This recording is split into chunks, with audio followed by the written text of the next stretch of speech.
Hello मेरे प्यारे students, कैसे हैं आप सब।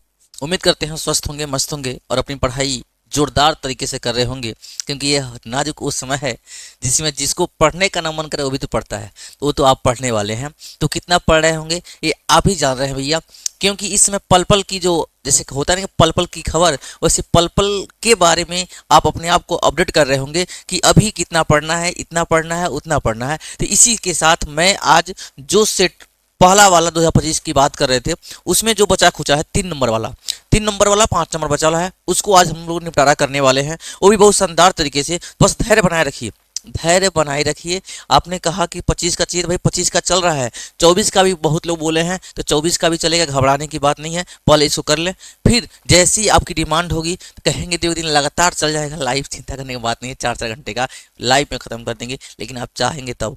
ठीक है, तो आप बताएंगे कि हाँ सर लगातार ख़त्म कर दीजिए एक सीट एक ही बार में, तो एक ही बार में ख़त्म कर दूंगा, अलग से उसको टाइम लेके। ठीक है जी, तो आज इस सिलसिले में स्टार्ट करते हैं। तो थोड़ा धैर्य बनाए रखिए, साथ ही साथ अपने दोस्तों को भी शेयर कर दिया करिए, सबका कल्याण हो जाए। और साथ ही आपको कैसा वीडियो लग रहा है कमेंट में जरूर लिखिए। और हमारे जो साथी मेरे चैनल पे पहली बार विजिट कर रहे हैं, तो सबसे पहले चैनल को सब्सक्राइब कर लें, घंटिया वाला बटन दबा दें, जिससे नोटिफिकेशन उनको मिलता रहेगा। बार बार वीडियो ढूंढने की ज़रूरत नहीं पड़ेगी, रोज़ सुबह में आपको मिल जाता है। गुड मॉर्निंग करते हैं तुरंत भैया आ जाता है यही वाला। ठीक है जी, तो चलते हैं। आज का जो सेशन है दिया हुआ है थियरी पार्ट है, तो मैं थियरी पार्ट पे ज़्यादा फोकस नहीं कर रहा हूँ, क्योंकि थियरी पार्ट का नोट्स आपके पास है। जहाँ तक मुझे पता है आपके पास नोट्स अवेलेबल है।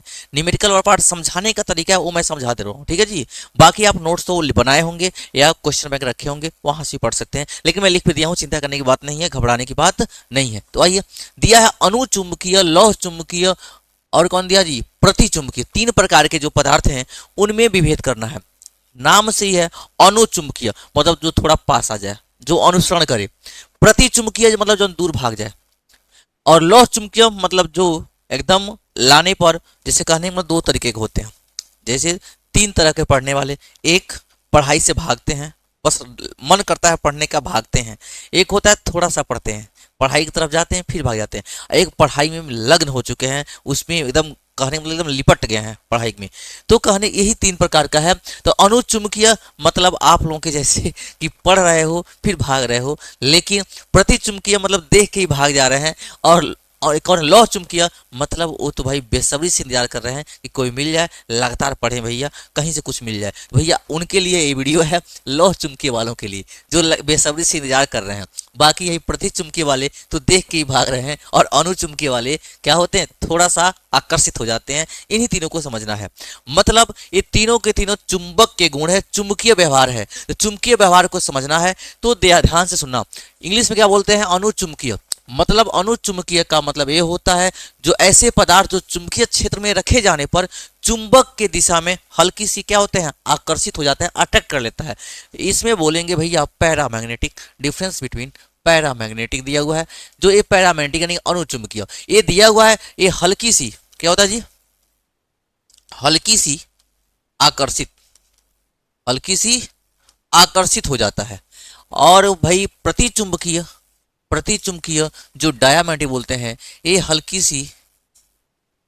सी विपरीत दिशा में क्या होता है जी, ये विपरीत दिशा में चला जाता है, उसी की दिशा में, और ये विपरीत दिशा में चला जाता है। और लौह वाला उसी की दिशा में आ जाता है। तो अब भाई इसको समझना है तो थियरी समझ लीजिए डायरेक्ट आके। यहाँ देखो लिखा गया है, इसलिए आपका वीडियो लंबा ना हो, कम समय में पूरा मिल जाए, इसलिए मैं पहले से लिख के रख दिया हूँ। चुंबकीय व्यवहार के आधार पर पदार्थों का वर्गीकरण करना है। पहला दिया प्रतिचुंबकीय। प्रतिचुंबकीय का मतलब होता है पैरामैग्नेटिक। प्रतिचुंबकीय क्या होता है जी, सॉरी डायामैग्नेटिक, कहाँ गया, ये रहा प्रतिचुंबकीय, हाँ जी। अब लिखो, पहला क्या है जी, अनुचुंबकीय। अनुचुंबकीय मतलब पैरामैग्नेटिक, प्रतिचुंबकीय मतलब डायामैग्नेटिक। इसको लिख लेना डायामैग्नेटिक, डायामैग्नेटिक। यह मटेरियल क्या होता है, इंग्लिश वालों के मैं लिख दिया हूं डायमैग्नेटिक क्या होता है, कि ऐसे पदार्थ जिन्हें चुंबकीय क्षेत्र में रखने पर, कोई चुंबक है तो चुंबक के आसपास चुंबकीय क्षेत्र होता है, उस चुंबकीय क्षेत्र में रखेंगे तो चुंबकीय क्षेत्र के विपरीत दिशा में थोड़ी सी चुंबकित होता है, मतलब चुंबक में रखा है उसके विपरीत दिशा में हल्का सा मैग्नेटाइज हो जाएगा, उन्हें बोलेंगे प्रतिचुंबकीय पदार्थ करते हैं। इन्हें किसी शक्तिशाली चुंबक के पास लेके जाएंगे तो कोई प्रतिक्रिया नहीं होने वाला है, कोई शक्तिशाली चुंबक है उसके पास ले जाएंगे इसके ऊपर कोई इफेक्ट पड़ने वाला नहीं है, जैसे सोना चांदी जस्ता। भैया मम्मी के कान में लेके चिपकाना लोहे चुंबक से, सटेगा नहीं सटेगा, कितना हो चुंबक रखो, समझ में आ गई बात। वही बात कर रहा है, यह मेटल तो है बट चुंबक इसको खींच नहीं पाता, अपने में सटा नहीं पाता है, ये हो गया प्रतिचुंबकीय। दूसरी बात है भाई अनुचुंबकीय, पैरामैग्नेटिक बोलते हैं ऐसे पदार्थ जिन्हें चुंबकीय क्षेत्र में रखे जाने पर चुंबकीय क्षेत्र की दिशा में क्या दिया हुआ जी, थोड़ी सी चुंबकित होते हैं।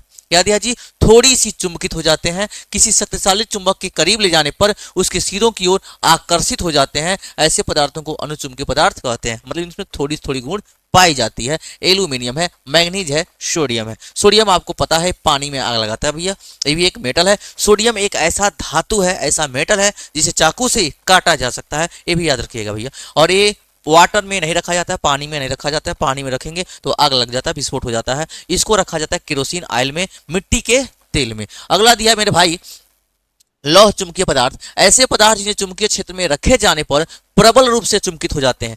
प्रबल मतलब शक्तिशाली रूप से क्या होते हैं, मैग्नेटाइज हो जाते हैं, किसी शक्तिशाली चुंबक के समीप ले जाएंगे तो सिरे की ओर तेजी से भागता है। यह चुंबक है लोहा है, तो कहीं नो चुंबक होगा, लोहा को लेके जाएंगे जल्दी से क्या होगा, खींच लेता है। ये क्या कहा है, लौह चुंबकीय पदार्थ कहलाते हैं, निकिल, लोहा और कोबाल्ट। भैया जल्दी से मैंने निपटारा कर दिया इसको, क्योंकि आप पढ़े हुए हैं, बस थोड़ा सा डेफिनेशन याद करना है। अगला क्वेश्चन ध्यान से सुनिएगा, क्या दिया हुआ है, ऊर्जा बैंड के आधार पर। ऊर्जा बैंड के आधार पर क्या दिया बाबू मेरे, चालक, कुचालक और चालक के वर्गीकरण की व्याख्या कीजिए। तो भैया इसकी भी थियरी है, ये भी थियरी वाला प्रश्न है, 3 नंबर का प्रश्न भैया।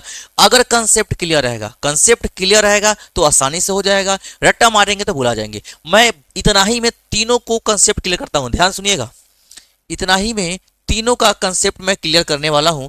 पहला क्या है जी, चालक, पहला क्या है जी, चालक।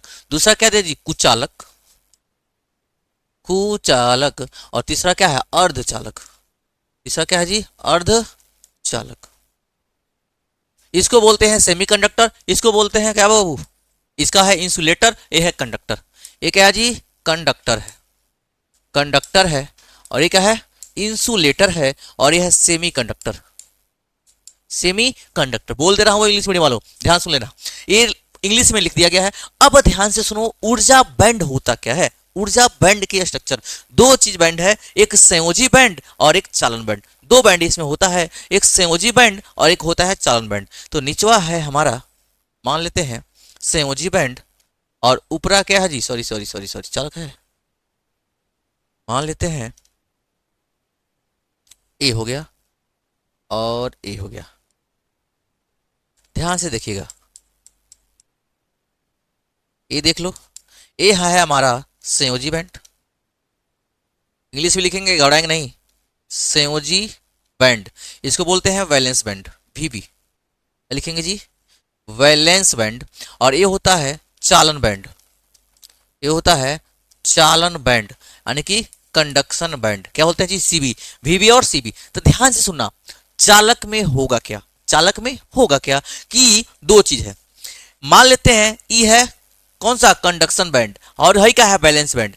तो कंडक्शन बैंड, बैलेंस बैंड जब दोनों को ओवरलैप किए हैं, अति व्यापित बोलते हैं हिंदी में, एक दूसरे को क्या किया, ओवरलैप किए हुए हैं, एक दूसरे के ऊपर चढ़े हुए हैं, तो उस कंडीशन में भैया जैसे मैं आपको बता दूं, आपको कहीं रास्ता पार करना है, रास्ता पार करना है, इतना बड़ा नाला है, नाला है, तो एक स्लीट रखी है, ऐसे स्लीट रखी है, दोनों एक दूसरे के ऊपर होंगी, दोनों एक दूसरे के ऊपर होंगी, आसानी से चल जाओगे ऊपर तैर के, कोई दिक्कत। लेकिन एगो यहाँ है, एगो यहाँ है, दोनों के बीच का गैपिंग ज्यादा है, तो जा पाओगे, नहीं जा पाओगे। ठीक उसी प्रकार दिमाग लगाना, चालन में क्या होता है जी, चालक में चालन बैंड और संयोजी बैंड दोनों एक दूसरे को ओवरलैप किए हैं, एक दूसरे से जुड़े हुए हैं, इसलिए इस संयोजी बैंड का जो इलेक्ट्रॉन है यहां तक आसानी से चला जाता है, यहां से आसानी से चला जाता है, जिसके वजह से इसमें इलेक्ट्रॉन आसानी से गमन करेगा, और इलेक्ट्रॉन आसानी से गमन करेगा तो धारा बहेगी भैया। मेरा इलेक्ट्रॉन का ही खेल है, इलेक्ट्रॉन जा रहा है तो धारा बहेगा। समझ में आया कि नहीं फोटो से? इसका इनके बीच का बोलते हैं एनर्जी गैप। एनर्जी गैप लगभग जीरो होता है। क्या होता है? लगभग जीरो होता है एनर्जी गैप। मतलब दोनों के बीच रिक्त स्थान जो है गैप, वो लगभग जीरो के बराबर होता है। एक दूसरे को क्या किए हुए हैं बाबू? ओवरलैप किए हुए हैं। तो बात समझ में आ गई? फिगर हम समझाते रहे, कहेंगे तो लिखवा भी देंगे, चिंता करने की बात नहीं है, या तो अभी मिल जाएगा रेडीमेड के रूप में, चिंता मत करिए। दूसरा दिया कुचालक। दूसरा दिया मेरे भैया कुचालक। इसमें भी यही दोनों बताओ, एक चालन बैंड, एक क्या है जी? इसमें भी वही बता रहा हूं फोटो, तीनों में वही फोटो बनाना है। ए ले लो मेरे भाई, ए हो गया, कहा नाम है इसका? चालन बैंड। ये है चालन बैंड यानी कि सीबी। सीबी और निचवा का है भाई, ए है, नाम है संयोजी बैंड। बैंड बाजा वाला नहीं है, दूसरा बैंड है भैया। ये मत कहो ना बैंड बैंड बता रहे हैं, इसको बोलते हैं वैलेंस बैंड। ठीक है, वैलेंस बैंड और कंडक्शन बैंड यानी संयोजी बैंड और चालन बैंड के बीच का जो एनर्जी गैप है, क्या है जी? एनर्जी गैप वो क्या होता है जी? Greater than 3 electron volt. लगभग इससे क्या है? ज्यादा होता है। जब इससे ज्यादा होता है यह एनर्जी गैप बहुत ज्यादा है।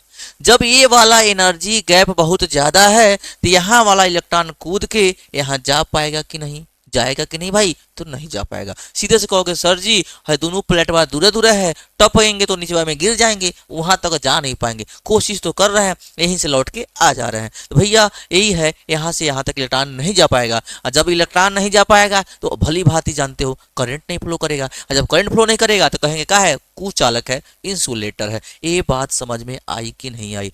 ठीक इसी प्रकार अर्धचालक है। अर्धचालक का तो अपना अलग ही गेम है। कहता है शुरू में मेरे से होके करंट फ्लो नहीं करता है, मेरे से होके करंट फ्लो नहीं करता है, लेकिन थोड़ा हीट दे देते हैं, तब कहता अरे भैया इलेक्ट्रॉन तो कूद के आ गया, करंट फ्लो कर सकता है। जैसे आप कहते हो हमसे ना हो पाएगा, लेकिन कहता हूँ रुको हो जाएगा भैया, थोड़ा हम समझा लेने दो। तो कहते नहीं नहीं नहीं हो पाएगा। तो भैया फिर से समझाते हैं, रुक जाओ, धैर्य बनाए रखो, आसान है आसान है आसान है। जब 5 बार कहोगे ना तो ऑटोमेटिक दिमाग, ये दिमाग का गेम है। सोचोगे कि भाई भारी है तो भारी होगा, कहोगे आसान है तो आसान हो जाएगा, तो आसान मान के पढ़ो, बिल्कुल धैर्य रख के, बिल्कुल ही आसान भाषा में बताया जा रहा है आपको। तो भैया दोनों समझ में आ गया। इसमें पहला लाइन लिखोगे कि संयोजी बैंड और चालन बैंड दोनों एक दूसरे को ओवरलैप किए हुए हैं, अति व्यापित हैं, जिससे संयोजी बैंड से इलेक्ट्रॉन बैलेंस चालन बैंड में आसानी से चल जाता है, इसलिए क्या करते हैं? धारा का प्रवाह करते हैं। ये चालक है। इसमें एनर्जी गैप 3 या 5 से लगभग ज्यादा ही होता है, 3 इलेक्ट्रॉन वोल्ट से। यह इलेक्ट्रॉन वोल्ट इससे ज्यादा है, इसलिए इलेक्ट्रॉन यहां से यहां तक जाने में असमर्थ है। क्या है? असमर्थ है। इसलिए क्या होगा जी? इसमें धारा का प्रवाह नहीं होगा। बात आती है कुचालक की। बात आ गई भैया हमारे कुचालक की। ई कोनो है? यो तो वह है, ई है चालन बैंड। क्या नाम है जी? चालन बैंड। और ये है दो बैंड बाजा का नाम याद कर लेना, बैंड बाजा, एगो संयोजी बैंड, एगो चालन बैंड। दोनों के बेस पे तीनों खत्म हो जाएगा। इनके बीच का एनर्जी गैप कम होता है। क्या होता है जी? कम होता है। मतलब जो एनर्जी गैप इससे कम होता है, इससे ज्यादा होता है।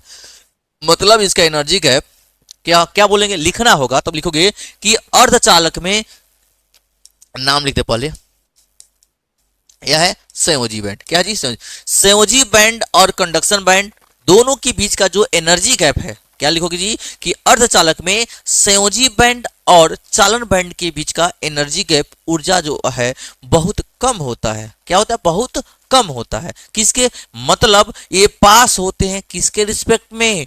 इसके रिस्पेक्ट में कुचालक। दूर होते हैं किसके रिस्पेक्ट में? तो इसके रिस्पेक्ट में। इसके रिस्पेक्ट में ये तो एक दूसरे के ऊपर है, लेकिन वो भी तो बगलिए में है। मतलब सटे नहीं है, लेकिन यहाँ से इलेक्ट्रॉन कूद के वहां जा सकता है। समझ में आ गया? इसे कहते ये है कि हमारा फ्रेंड नहीं है, लेकिन उसका सामान यूज कर सकते हैं, मतलब क्लासमेट है, अगल बगल बैठ रहा है। ठीक उसी प्रकार एक फ्रेंड होता है तो उस पर भाई मेरा पूरा अधिकार होता है, उसका सारा सामान अपना होता है। और एक होता है फ्रेंड नहीं है, लेकिन फिर भी हम मांग सकते हैं, जा सकते हैं, बैठ सकते हैं। ठीक उसी प्रकार इन दोनों में है तो भैया एकदम गले मिले हुए हैं तो कोई बात नहीं है, आसानी से इलेक्ट्रॉन जा रहा है आ रहा है, कोई दिक्कत नहीं है। लेकिन इन दोनों में थोड़ी सी गैप है, लेकिन वह गैपिंग खत्म हो जाएगी जब थोड़ा सा हीट देंगे, थोड़ा सा हीट देंगे, इलेक्ट्रॉन कूद के चला जाएगा। तो एक चीज आप सुन लीजिए कि अर्धचालक सामान्य अवस्था में क्या होता है जी, कुचालक के जैसा व्यवहार करता है, लेकिन जैसे ही कुछ तापमान टेम्परेचर देते हैं तो संयोजी बैंड का इलेक्ट्रॉन कूदकर चालन बैंड में पहुंच जाता है, जिसके वजह से उसमें धारा बहने लगती है और वह अर्धचालक एक चालक के जैसा व्यवहार करता है। बात आपको समझ में आ गई कि नहीं आई? हमने क्या बोला भाई? तो एक क्वेश्चन मेरे दिमाग में आ गया, एमसीक्यू में पूछा हुआ है कि, क्वेश्चन ध्यान से सुनिएगा, एमसीक्यू में बोर्ड में ही पूछा हुआ था ये क्वेश्चन कि अगर कोई अर्धचालक है तो अर्धचालक का टेम्परेचर बढ़ा रहे हैं, टेम्परेचर बढ़ा रहे हैं तो उसमें धारा का प्रवाह होगा कि नहीं होगा? पहली बात ये हो गया। तो क्वेश्चन क्राइटेरिया ये थी धारा बहना या प्रतिरोध, दोनों एक दूसरे को उल्टा होता है। करंट ज्यादा यानी करंट ज्यादा मिल रहा है तो प्रतिरोध कम होगा, अब प्रतिरोध ज्यादा है तो धारा कम मिलेगा। तो जब टेम्परेचर देखो, वैसे कोई भी धातु है उसका टेम्परेचर बढ़ाओगे तो उसका प्रतिरोध बढ़ जाता है, इतना दिमाग में गांठ बांध लीजिएगा। कोई भी मेटल ले लो, जैसे आप देखे होंगे गर्मी के दिनों में बहुत सारा फॉल्ट की समस्या आती है। ऐसा क्यों होता है? गर्मी के दिनों में मौसम गर्म होता है, टेम्परेचर हाई होता है और वायर गर्म हो जाता है, और वायर गर्म होने की वजह से क्या होता है भाई, उसका रेजिस्टेंस प्रतिरोध बढ़ जाता है, और प्रतिरोध बढ़ने की वजह से करंट कम मिलता है, साथ ही साथ वो हीट होके पिघल जाता है, बार बार से जगह जगह तार कट के गिर जाता है। लेकिन यहाँ देखना भाई, यह ऐसा है, इसका टेम्परेचर बढ़ाएंगे इसमें इसका प्रतिरोध कम होगा, यानी कि अर्धचालक का टेम्परेचर बढ़ाने पर उसका प्रतिरोध घटता है। यह नोट पॉइंट कहीं लिख लेना, क्या लिखोगे कि अर्धचालक का तापमान बढ़ाने पर प्रतिरोध घटता है, धारा बढ़ता है। एक चीज क्वेश्चन कंसेप्ट लिख लीजिएगा, नहीं तो मैं लिख भी दूंगा अभी। अब देखो इनके बीच का जो एनर्जी गैप बहुत कम होता है, तो कूद के टेम्परेचर कुछ देते हैं ये चले जाते हैं, यानी कि मैं लिखूंगा क्या कि सामान्य अवस्था में यह क्या होता है जी, कुचालक होता है और टेम्परेचर देने के बाद चालक के जैसा व्यवहार करता है। तो ये रहा आपका फोटो, फोटो खींच लीजिए। अब मैं थियरी लिखवा दूं, ठीक है भाई, फोटो खींचिए, थियरी लिखवा दूं, ठीक है, समझ गए होंगे। अब बात आती है इसकी थियरी की, ठीक है जी। थियरी देखिएगा, थोड़ा दिमाग लगेगा, ये वाला तीनों याद रहना चाहिए। ये तीनों जैसे मैं थ्योरी लिखवा दूंगा तो चालक के नीचे इसको बना लीजिएगा, कुचालक के नीचे इसको और अर्धचालक के नीचे इसको, उसके बाद तीनों को एक्सप्लेन करिएगा। देखिए चालक दिया हुआ है, तांबा और एल्युमिनियम चालक है। तांबा आपको पता है तांबे का तार आता है, एल्युमिनियम का तार आता है जो घर में आपके लगा हुआ है जो बिजली वाला। तो बैंड संरचना, तीन चीज पॉइंट आउट करना है, बैंड संरचना, दूसरा ऊर्जा अंतराल, तीसरा धारा का प्रवाह। पहला बैंड संरचना कैसा है, दूसरा ऊर्जा अंतराल कितना है, तीसरा पता करना है धारा का प्रवाह होगा कि नहीं होगा। ठीक है रसगुल्ला, देखो इनमें संयोजी बैंड और चालन बैंड एक दूसरे से आच्छादित मतलब क्या होते हैं जी, ओवरलैप किए रहते हैं या उनके बीच कोई गैप नहीं होता है। पहली बात यही तो दिखाए हैं, देखो ओवरलैप किए हुए हैं। अगली बात बोल रहा है ऊर्जा अंतराल, वर्जित ऊर्जा अंतराल बोलते हैं इनको। ये क्या होता है, लगभग 0 के बराबर होता है, कोई गैपिंग नहीं होता है। धारा का प्रवाह पर्याप्त संख्या में मुक्त इलेक्ट्रॉन हमेशा चालन बैंड में मौजूद होते हैं, जिससे विद्युत का सुचालक होता है, आसानी से करंट फ्लो कराएगा। ठीक है, तो भैया मैं लिख के दे रहा हूं, हेलो मोस्ट इंपॉर्टेंट 1001% आएगा 2026 आपके पेपर में। लो 1001% मैं कह रहा हूं, ये आएगा तो आएगा तो आएगा, हर हालत में इसको आना है, चाहे जैसे भी आए, छूटने वाला नहीं है। दिमाग में भर लो इसको आज ही, और आज ही इसको रट डालो। इसलिए मैं इसको लिख दिया हूं इतना सुंदर तरीके से, मैं लिखता नहीं, छोड़ के आगे बढ़ गया रहता। दूसरा देखो कुचालक की बात बोला है, इंसुलेटर रबड़ या कांच होता है, भाई इससे करंट फ्लो नहीं करता है। इसकी बैंड संरचना दिया हुआ है, संयोजी बैंड भरा होता है, जो निचवा है वो क्या है, भरा हुआ है, और चालन बैंड पूर्ण रूप से खाली है, उसमें एक को मुक्त इलेक्ट्रॉन है ये नहीं है। तो होता क्या जी, इनका वर्जित ऊर्जा अंतराल मतलब एनर्जी गैप बहुत ज्यादा होता है, 3 इलेक्ट्रॉन वोल्ट या 5 इलेक्ट्रॉन वोल्ट से लगभग इससे ज्यादा होता है, दिया हुआ ही इससे ज्यादा होता है। इसलिए भाई इलेक्ट्रॉन कूद के वहां पहुंच ही नहीं पाएगा। इलेक्ट्रॉन तो चाह रहा है जाना, लेकिन चाह के भी यहां से यहां जा नहीं पा रहा है। जब यहां से वहां नहीं जाएगा तो क्या भैया, जब यहां से वहां तक जइबे नहीं करेगा तो क्या होगा, करंट फ्लो करेगा, तो करंट फ्लो नहीं करेगा। धारा का प्रवाह, इलेक्ट्रॉनों को संयोजी बैंड से चालन बैंड में जाने के लिए इतनी ऊर्जा नहीं मिल पाती है, इसलिए विद्युत का प्रवाह नहीं करते हैं। जब विद्युत का प्रवाह नहीं करते हैं इसलिए नाम है इनका इंसुलेटर। क्या बोलते हैं जी? इंसुलेटर, यानी कि बोलते हैं इसको हम लोग कुचालक। समझ में आ गई बात? तीसरी बात है, ये तो बहुत जबरदस्त बात है भाई,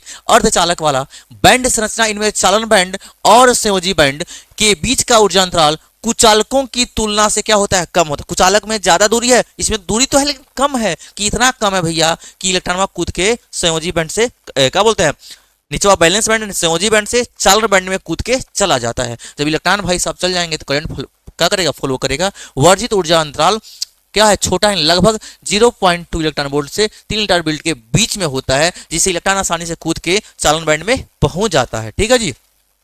परम शून्य ताप पर एक कुचालक की तरह व्यवहार करते हैं। यही बात आपको याद करना है कि परम शून्य ताप पर मतलब 0 डिग्री सेल्सियस, 0 डिग्री सेल्सियस या -273 पढ़े हो ना, निकालना पड़ता है, ऐसे करते हैं। तो 273 डिग्री सेल्सियस, सॉरी 273 केल्विन होता है। ठीक है जी। तो यहां सुन लेना, परम शून्य ताप पर एक कुचालक की तरह व्यवहार करेगा, लेकिन तापमान बढ़ने पर तापमान को बढ़ा दो चाहे अशुद्धि मिला दो। भैया सेमीकंडक्टर में आपको बताए हैं अशुद्धि मिलाने के तरीके पर दो प्रकार का है पीएन संधि। कौन? पी टाइप, एक ठो एन टाइप। या तो डोपिंग करना पड़ता है, अशुद्धि मिलाने यानी डोपिंग करने पर कुछ इलेक्ट्रॉन संयोजी बैंड से चालन बैंड में जाकर धारा का प्रवाहित करते हैं। तो यहां मैं आपको एक क्वेश्चन बताया था, याद करो। क्वेश्चन क्या था जी? ध्यान से सुनना। किसी अर्धचालक किसी अर्धचालक का तापमान बढ़ाने पर क्या होगा जी? बढ़ाने पर उसका प्रतिरोध क्या होगा? पहला घट जाएगा, दूसरा बढ़ जाएगा, घट जाएगा, दूसरा बढ़ जाएगा, तीसरा परिवर्तित रहेगा। ये सेम हुबहू क्वेश्चन आया हुआ भैया, तो ध्यान से सुनो कौन सही हुआ कि किसी अर्धचालक का तापमान बढ़ाएंगे। अभी यहां पढ़े हो, देखो मेरे भाई, तापमान बढ़ाने पर जब तापमान बढ़ेगा तो धारा प्रवाहित होगी, धारा प्रवाहित होगी मतलब ब्रेकर हट गया, ब्रेकर हट गया मतलब प्रतिरोध कम हो गया, यानी प्रतिरोध क्या होगा जी? घट जाएगा। इतना दिमाग लगाना कि जब जैसे ही इसमें तापमान बढ़ाएंगे तो उसका प्रतिरोध क्या होता है? घट जाता है और धारा बहना स्टार्ट होता है, और धारा क्या हो जाएगी? बढ़ना स्टार्ट हो जाती है। ये आपको समझ में आई कि नहीं? कैसा शानदार लगा ट्रिक भैया, जरूर बताइएगा। आगे चलते हैं, अगला क्वेश्चन क्या दिया हुआ है। स्वप्रेरकत्व से क्या तात्पर्य है? सेल्फ इंडक्टेंस बोलते हैं भैया, सेल्फ इंडक्टेंस। स्व, जैसे आपको इस समय खुद से प्रेरित होना पड़ेगा कि भैया हमको ये नहीं आ रहा है, उसको वो आ रहा है, तो भैया तुलना करना छोड़ दीजिए, खुद को तौलिए कि आप कितना पढ़ सकते हैं। आप अपने हिसाब से पढ़िए, पड़ोसी कितना पढ़ रहा है नो टेंशन। समझ में आ गई? आपको अपने हिसाब से चलना है। पड़ोसी 22 घंटा पढ़ रहा है तो पढ़ने दीजिए। अगर आप 8 घंटे में काबिलियत तक हासिल कर सकते हैं तो 8 घंटा पढ़िए। सबकी कैपेबिलिटी क्या होती है? अलग अलग होती है। तो ये नहीं कि एक के दिन पड़ोसिया 22 घंटा पढ़ा, हम पूरा रात भर पढ़ेंगे और दूध बीमार पड़ जाएंगे। तो यह टेंशन लेके मत पढ़िएगा, बिल्कुल मस्ती में पढ़िएगा। आज तक चिल मारते हुए पढ़े हैं, अब भी चिल मारते हुए पढ़िए, बस थोड़ा सा फोकस हो जाइएगा। बाकी एग्जाम कुछ है नहीं भाई, आपके लिए साल भर मेहनत है। जैसे आप त्यौहार का इंतजार करते हैं वैसे परीक्षा का भी इंतजार करिए। आ गया वो 17 फरवरी, चिंता करने की बात नहीं है। इसमें एक न्यूमेरिकल दिया हुआ है, न्यूमेरिकल। तो भाई स्वप्रेरकत्व क्या होता है? स्वप्रेरकत्व किसी कुंडली का जो दिया है ना, वह गुण होता है जिसमें किसी धारा के मान में परिवर्तन करने पर उसमें वह उसी परिवर्तन का क्या करता है? विरोध करता है, यानी उसी में एक प्रेरित विद्युत वाहक बल उत्पन्न हो जाता है। और आपको पता है प्रेरित विद्युत वाहक बल उत्पन्न होने की वजह से ईएमएफ, इलेक्ट्रोमोटिव फोर्स उत्पन्न होने की वजह से एक प्रेरित धारा भी उत्पन्न हो जाती है जो उसमें बहने वाली धारा का विरोध करती है। यह है स्वप्रेरकत्व। तो भैया थोड़ा तो दिखा दे हम, लो भैया हाई लिख लेना। यह किसी कुंडली का वह गुण होता है जिसके कारण उसमें प्रवाहित धारा के मान में परिवर्तन होने पर उसी कुंडली में एक प्रेरित विद्युत वाहक बल उत्पन्न हो जाता है जो धारा के परिवर्तन का क्या करता है? विरोध करता है। 2 लाइन का है भैया, कहोगे बड़का बड़का लिखा है इसलिए आपको दिखने के लिए। तो ये 2 लाइन का डिफिनेशन याद कर लीजिएगा, लेकिन इसका न्यूमेरिकल सॉल्व करना बहुत जरूरी है। तो भाई रेडीमेड में दे दिया टाइम आपका बचाने के लिए। अब यहाँ ध्यान से सुन लीजिएगा, दिया हुआ है कोई कुंडली का स्व प्रेरकत्व 0.4 मिली हेनरी है। तो आपसे मैं कहूंगा रसगुल्ला क्या क्या दिया हुआ है उसको तो पहले आप लिख लीजिएगा। यहाँ दिया है, एक मिनट, यहाँ दिया हुआ है, दियो क्या दिया जी, 0.4 मिली हेनरी। स्व प्रेरकत्व को एल से लिखते हैं, 0.4 मिली हेनरी। भैया मिली, आप लाने वाला ध्यान हो, इसी के लिए मारे थे मिली, याद है ना? तो ध्यान से सुन लेना, आप लोग भी देख रहे होंगे तो। मिली हेनरी, मिली का मतलब होता है 10 के पावर -3, ध्यान रहे, ये ध्यान रहे, जहां भुलाओगे बहुत कुटाओगे। 0.4 इंटू 10 के पावर -3 हो जाएगा हेनरी। मिली का मतलब 10 के पावर -3। इसमें बहने वाली धारा का मान 0.1 सेकेंड में, मतलब टाइम दिया है डेल्टा टी 0.1 सेकेंड में क्या हो जा रहा है जी, 1 एम्पियर हो जा रहा है। मतलब delta I change in current कितना आ गया जी, 1 एम्पियर दिया हुआ है, ये भी मैं लिख दिया हूं। प्रेरित विद्युत वाहक बल का गणना कीजिए, यानी हमसे ई पूछ रहा है क्या होगा। बहुत ही शानदार क्वेश्चन है, कुछ नहीं करना है, फार्मूला रखना है, सीधे आ जाएगा। जिसको 100 प्रकार तो डेफिनेशन आ रहा होगा, फार्मूला आ रहा होगा, तुरंत रखेगा, आ जाएगा। 3 नंबर फ्री का है भाई मेरे रसगुल्ला, तो 70 में 3 नंबर फ्री का जोड़ लेना। चूंकि हम जानते हैं कि ई बराबर माइनस में एल डेल्टा आई अपन डेल्टा टी, यह फॉर्मूला आपको याद करना पड़ेगा, स्व प्रकृत का होता है। ई बराबर माइनस का एल डेल्टा आई अपन का डेल्टा का टी। अब सीधे सीधे रख लो मेरे रसगुल्ला, माइनस एल दिया है 0.4 10 के पावर -3, डेल्टा में आई कितना है, डेल्टा में आई 1 एम्पियर दिया हुआ है, तो ई हो जाएगा 1 एम्पियर। ठीक है। डेल्टा टी कितना दिया है, 0.1 सेकंड दिया है, 0.1 सेकंड हो जाएगा। रख लिया, सब का सब रख लिया। कैलकुलेशन कितना आसान है भाई, दशमलव के बाद एक अंक है तो 10 से गुणा करो, या इसी को चेंज कर लो भाई। माइनस में 0.4 10 के पावर -3 इंटू में 1 में 0.1 है, तो ऊपर 10 से गुणा करो, ऊपर हो जाएगा 10, नीचे हो जाएगा 1 गुणा करेंगे, यहाँ जाएगा 1.0, खत्म हो जाएगा। तो भैया क्या हो जाएगा यहाँ से, ई बराबर है 10 है, 10 से गुणा करेंगे, माइनस का 10 चौको 40, 4.0 और 10 के पावर हो जाएगा -3 वोल्ट, 3 वोल्ट हो जाएगा। तो ए भी लिख सकते हो, या मिली में दिया ना, ई बराबर हो जाएगा -4.0 10 के पावर -3 का मिली, ए हो जाएगा वोल्ट, मिली वोल्ट। ठीक है, दोनों में जो आपको समझ में आएगा लिख लीजिएगा। क्वेश्चन बहुत आसान है, एक बार ध्यान से देख लीजिए। एल दिया है 0.4 मिली हेनरी, एल तो मिली को हमने चेंज कर लिया, हेनरी में कर लिया है।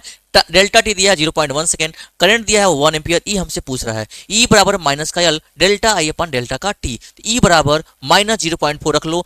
डेल्टा डेल्टा आई दिया है 1, ए दिया है 0.1, ए 1/10 लिखो, 10 ऊपर चल जाएगा, बत्तिया वही है, 10 को 1/10 लिख सकते हैं, या 10 से ऊपर नीचे गुणा कर लेंगे, ऊपर 10 नीचे 1 हो जाएगा, खत्म कहानी इसका। 10 से गुणा करेंगे 4 में 40, 1 अंक पे है 4.0, 10 के पावर -3, 10 के पावर -3 को बोलते हैं मिली, मिली वोल्ट हम लोग बोल सकते हैं। ये हो गया भाई 3 नंबर का। चलते हैं अगला क्वेश्चन क्या दिया हुआ है।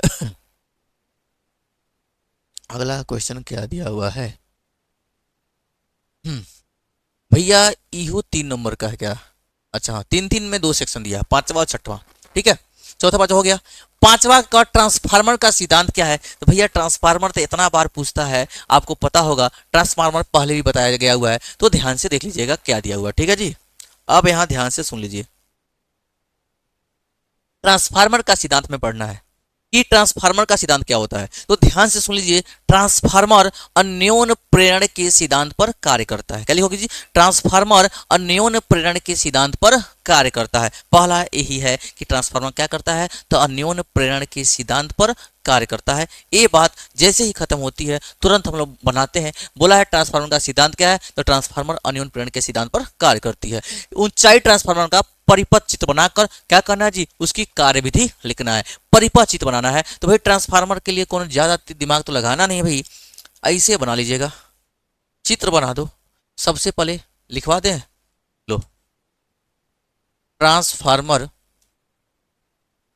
अन्योन्य अन्योन्य प्रेरण, अन्योन्य मतलब क्या होता है जी, mutual induction, mutual induction English वाले, अन्योन्य प्रेरण के सिद्धांत पर, बाय बाय में पूछेगा भी एग्जाम आपसे, ट्रांसफार्मर अन्योन्य प्रेरण के सिद्धांत पर कार्य करता है। ये हो गया कि ट्रांसफार्मर किससे काम करता है जी, ट्रांसफार्मर अन्योन्य प्रेरण के सिद्धांत पर कार्य करता है। ये हो गया। अब ध्यान सुनो, इसका फिगर बनाना है। फिगर कैसे बनाओगे जी, ऊंचाई ट्रांसफार्मर, ऊंचाई ट्रांसफार्मर बोला है तो घबराने की बात नहीं है। ये हो जाएगा ऊंचाई ट्रांसफार्मर भाई मेरे, ऐसे बना लेना। ऊंचाई मतलब नीचे से ऊपर ज्यादा जा रहा है, तो प्राइमरी कॉइल में नंबर ऑफ टर्न क्या होता है जी, कम होता है। हम आपको सिंपल वाला बता रहे हैं ट्रांसफॉर्म बनाने का, ठीक है, ज्यादा दिमाग मत लगाइएगा, सीधे सीधे बना लीजिएगा इसे। ए हो गया। ऊपर कम फेरों की संख्या है, नीचे ए ले लो, ए हो गया, ए हो गया। इसको बोलते हैं प्राथमिक कुंडली, इसको बोलते हैं प्राथमिक कुंडली, इसको बोलते हैं द्वितीयक कुंडली, ठीक है जी। तो इसमें एक होता क्या है एक्चुअल में, ये आयरन क्रोड है, लोहे का क्रोड है, लोहे का क्रोड बोलते हैं इसको, ठीक है जी। और ये फेरों की संख्या क्या होती है जी, इसका नाम है ऊंचाई ट्रांसफार्मर। क्या नाम है, ऊंचाई transformer. Step step up, step up transformer बोलते हैं, ट्रांसफार्मर।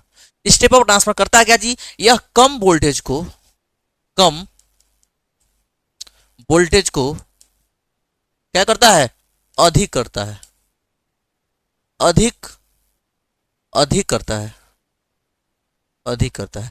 मतलब जब आपके वहां वोल्टेज कम आएगा तो क्या करता है, वोल्टेज को बढ़ाने का काम करता है। बात समझ में आई, तो इसका नाम है, यानी लिखोगे क्या कि ऊंचाई ट्रांसफार्मर में प्राथमिक कुंडली में फेरों की संख्या कम होती है, द्वितीय कुंडली में फेरों की संख्या अधिक होती है। समझ में आ गई, पहला पॉइंट यही हो गया। फिर बताना है कि ऊंचाई ट्रांसफार्मर कम वोल्टेज को अधिक वोल्टेज में परिवर्तित करने का काम करता है, यही इसका काम है। यही फिगर बना देना है, रचना लिख दो जो मन करे हो। इसमें फॉर्मूला होता है जी वी एस अपान का V P equal to I S upon का आई पी।